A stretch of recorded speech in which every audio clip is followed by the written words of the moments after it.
Hi, in front of me is HTC Desire 20 Plus, and today I would like to show you how you can change keyboard theme of this device. First of all, you need to tap on Settings, scroll all the way down and go into System. Now Languages and Input, Virtual Keyboard, and finally your current keyboard, in my case Gboard. Over here tap on Theme and tap on Show More to see all available options.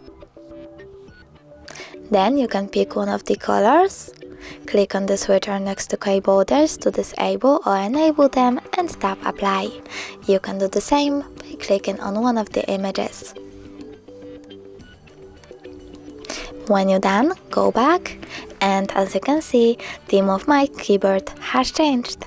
Thanks so much for watching. If you enjoyed this video, don't forget to leave a like, comment and subscribe. Bye!